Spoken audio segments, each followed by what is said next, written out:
sekarang saya harus menyikapi pernyataan dari Saudara Rizik Syihab yang menyatakan bahwa beliau adalah pendiri Fahmi Tamami dan membubarkan Fahmi Tamami. Ini tentu saja buat saya sesuatu yang absurd, yang lucu lah, mohon maaf ya. Karena menurut penuturan beliau yang saya lihat di media bahwa beliaulah pendiri Fahmi Tamami dan beliaulah yang katakanlah disebutkan ulama-ulama tokoh pendiri Fahmi Tamami itu ya. Baik, saya ingin jelaskan secara kronologis berdirinya Fahmi Tamami. Bahwa pada tahun 2007 Fahmi Tamami dibentuk yang menginisiasi saya. Kemudian saya yang mengontak ulama-ulama saya, bukan Saudara Habib Rizik Syihab. Pertama yang saya kontak adalah pimpinan Ketua Umum Nahdlatul Ulama almarhum Kiai Haji Hashim Muzadi, al-maghfurlah, amin. Yang kedua saya kontak Prof. Din Samsuddin. Saat itu beliau sebagai Ketua Umum Muhammadiyah. Yang ketiga saya kontak Profesor Tarmizi Tahir. Beliau adalah mantan Menteri Agama dan saat itu menjabat sebagai Ketua Dewan Masjid Indonesia. Kemudian saya kontak Kiai Haji Nur Iskandar SQ. Kemudian saya kontak Kiai Haji Zainuddin MZ. Habib Rizik tidak saya kontak, tidak berkonsultasi. Yang saya kontak beliau ini semua. Saya ceritakan bagaimana bahwa kita harus mendirikan sebuah, artinya ada yang harus kita sikapi dari teman-teman kita yang saat itu ya banyak mengambil kepemimpinan, kepengurusan masjid, takmir masjid. Nah, ini termasuk masjid saya sendiri waktu itu, Husnul Khotimah di Mampang.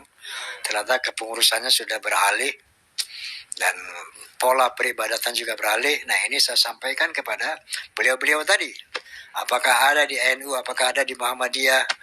Kemudian saya bertanya kepada Profesor Tarmizi Tahir, apakah dengar keluhan-keluhan umat Islam? Saya sampaikan kepada Kiai Nur Muhammad Iskandar SQ. Saya sampaikan kepada Kiai Zainuddin Hamzat. Ya.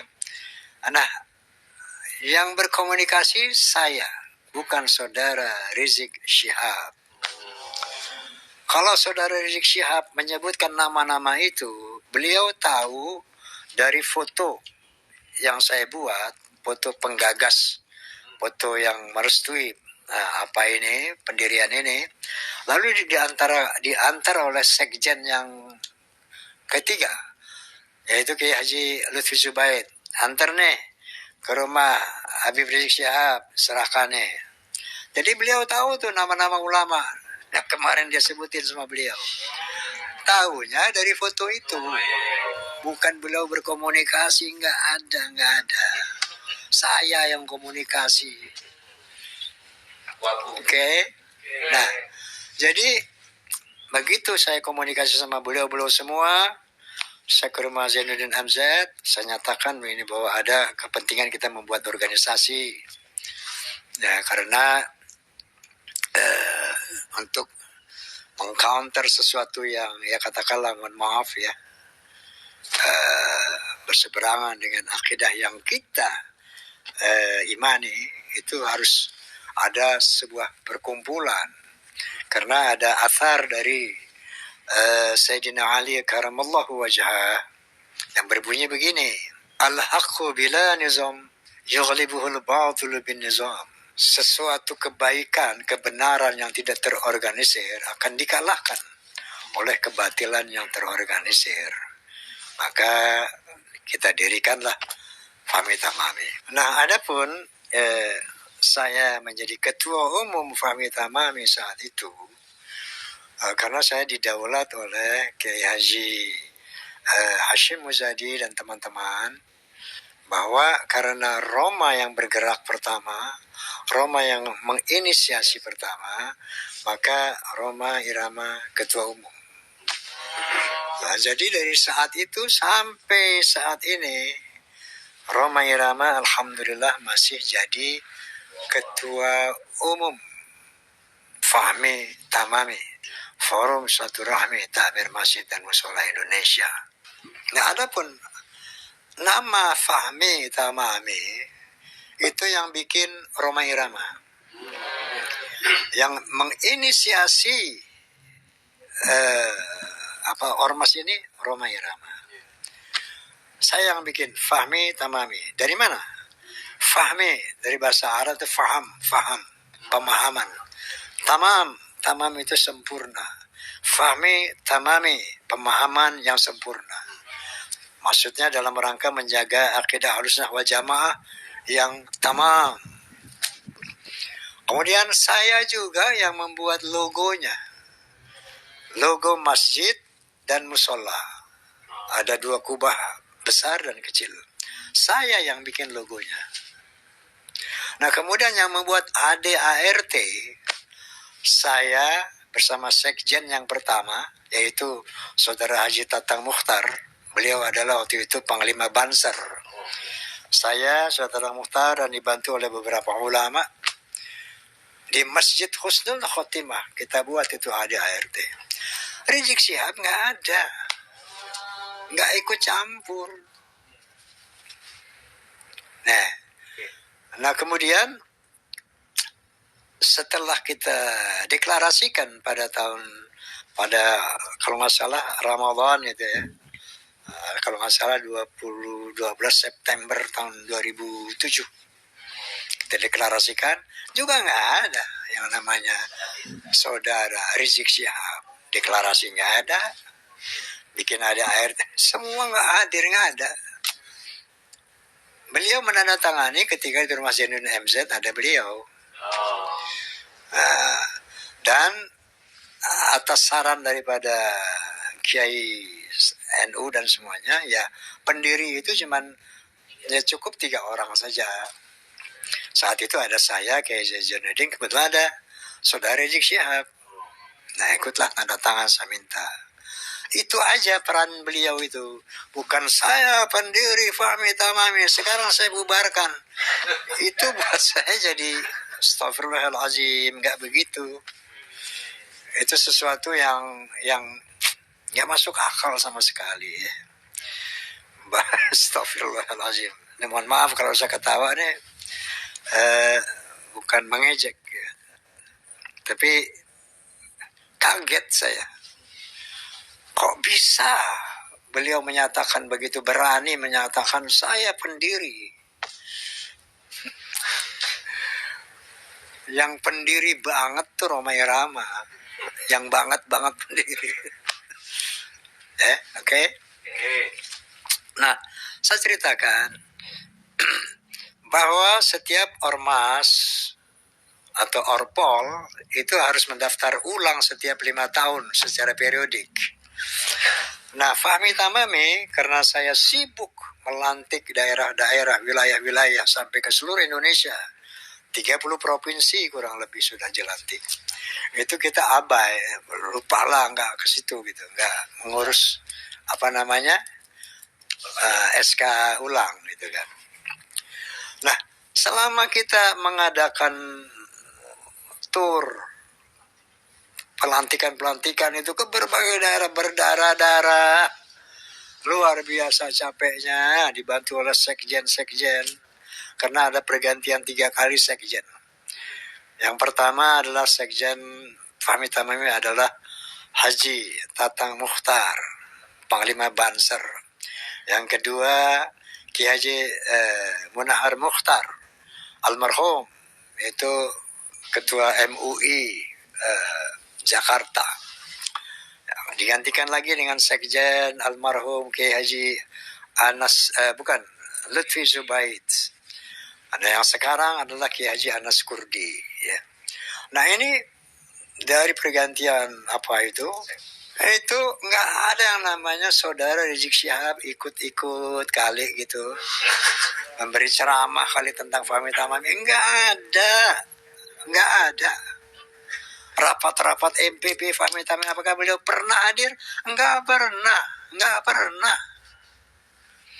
Cuman waktu itu Rumah Jainuddin tanda tangan itu doang udah selesai. Itu juga saya ajak. Karena itu nggak ada yang lain lagi. Ya inti aja deh. Begitu, tapi tiba-tiba dengan Masya Allah, astagfirullahaladzim, dengan kesombongannya, dengan keyakinannya, dengan Masya Allah, astagfirullahaladzim, saya pendiri Fahmi Tamami, dengan ini saya bubarkan Fahmi Tamami. Masya Allah. Saya ketawa, bukan ketawa juga, kaget juga. Kok bisa begini nih Pak Rizik? Offside kan. Astagfirullahaladzim. Nah, oleh karena itu, ketika kita absen berapa periode itu, nah, memperbaharui SK itu pada tahun 22. Di sana saya tampilkan lagi tuh pendiri yang lama. Tiba-tiba yang nama saudara Rizik Syihab nih nggak disetujui sama Kumham. Nah, karena beliau habis pernah ditangkap, hukum ada kaitan hukum lah masa gitu. Coba diganti aja. Nah kita ganti. Nah ketika saya mau ganti itu, sudah diganti kan, Rizik Syihab tidak lagi sebagai pendiri. Maka kenapa saya nggak konsultasi sama beliau? Karena mereka nggak pernah aktif ya Fahmi Tamami.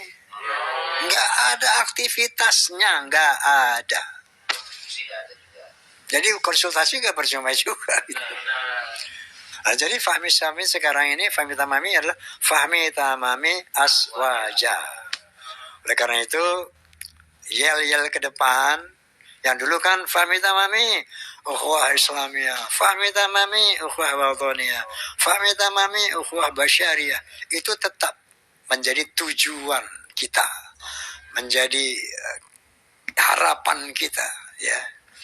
Karena itu perintah Allah Subhanahu wa taala. Qala ta'ala, a'udzu billahi minasyaitonir rajim, bismillahirrahmanirrahim, wa'tasimu bihablillahi jami'an wa la tafarraqu. Yang kedua, ukhuwah Wataniyah, persatuan bangsa. Nah, dikatakan oleh Allah Subhanahu wa taala, A'udzubillahi minasyaitonir rajim, bismillahirrahmanirrahim, ya ayyuhan nas, inna khalaqnakum min dzakari wa untha wa ja'alnakum syu'uban wa qabaila lita'arafu. Inna akramakum 'indallahi atqakum. Jadi ada perintah merekat ukhuwah Islamiyah, ukhuwah wataniyah, ukhuwah basyariyah. Itu sebagai tujuan, sebagai cita-cita, ya. Nah, bahwa sekarang makanya ya kita berubah. Fahmi Tamami Aswaja. Tujuan kita ukhuwah Islamiyah, ukhuwah wataniyah, ukhuwah basyariyah. Kira-kira ini yang ingin saya sampaikan. Mohon maaf kalau semestinya hal ini saya sampaikan di dalam Rakernas. Insya Allah nanti kita akan wujudkan itu. Dan untuk ada wilayah Jakarta Selatan ini apa namanya? Ya ada dinamika lah di sana. Ada yang nggak setuju dengan langkah saya bersimpati dengan PBI, maka sebagian mengundurkan diri. Nah tentunya ini sesuatu hal yang wajar di dalam ormas, orpol, dinamika seperti ini. Ada tidak sefaham dengan ketua umum, itu sesuatu yang lumrah saja. Nah, karena itu yang pasti saya tetap menghormati mereka, menyayangi mereka, mencintai mereka, dan secara organisatoris kita akan melakukan restrukturisasi tentunya di Jakarta Selatan, dan selanjutnya tetap jaga hubungan baiklah. Buat saya tidak ada permusuhan dalam hal perbedaan ini.